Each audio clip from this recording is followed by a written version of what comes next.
Hey everybody, it's Feasible Tax, and today we're going to be taking a look at this Ruger LCP2. Stay tuned.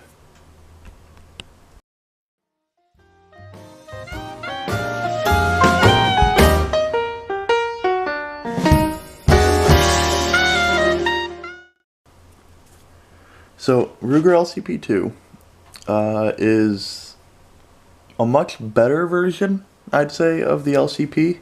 It's chambered in 380, which is great as a backup cartridge. A little bitty one. Like my Bursa, the first video I ever published was a 380. I also use this if I'm having a day when I just feel like wearing flip-flops and sweatpants. I just want something that I can stick in my pocket, which is why I have the obligatory I don't want to spend money on anything Uncle Mike's pocket holster. Get out of here. So, keep in mind I have big hands, but it's about the size of my hand. With the magazine in, I can get all my fingers on it, but I still like to wrap one underneath. I find it gives more support. Now, one of the things I like about this is they've made the palm swells a little bit bigger, so it fills the hand more nicely than the standard LCP. And also, they're not soft, but they absorb the recoil so much better. I remember the first time I ever picked up an LCP, I shot it once and I was like, man, this is an unpleasant gun to shoot. Which, I mean, this isn't a gun I take to the range and just nail targets out to a million yards with. It's a belly gun. I mean, it's like a last-ditch self-defense weapon.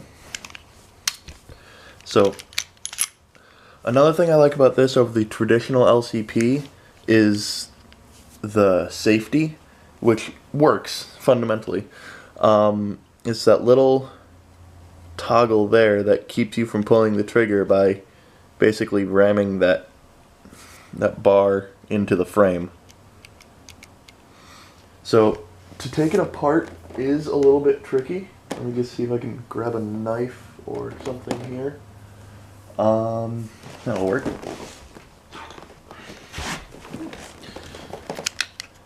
Oh, before I take it apart, another thing I like about this is it does have a slide lock. The original LCP, I mean, I didn't own one, so I'm just going off of like the 1 or 2 times I fired one. I don't believe it did have a slide lock, which that is a plus.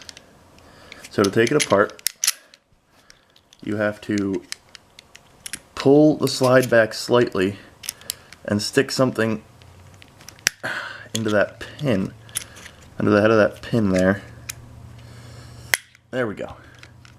And then it comes apart. Pretty standard.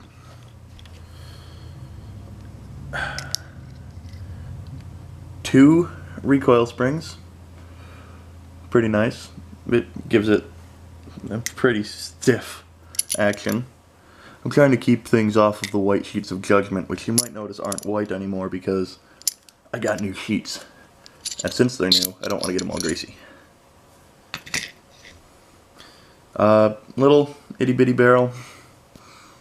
It works. Basically, that's the thing about this gun. It works. There's not too much to it, really. What you see is kind of what you get.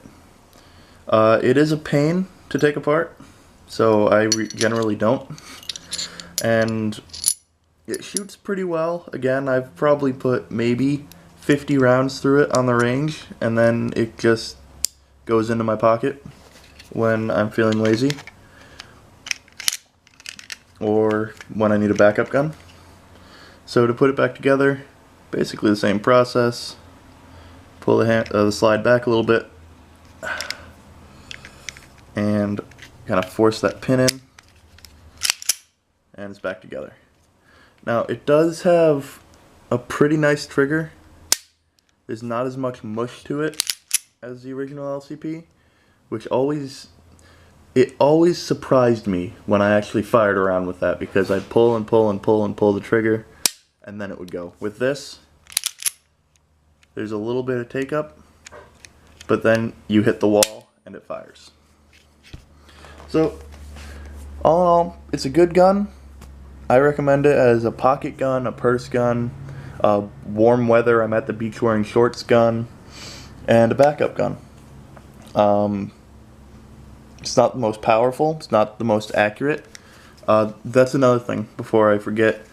The sight picture is infinitely better, as in it actually has sights. With the LCP, it was just a little bit of a mound and a little bit of a little nub.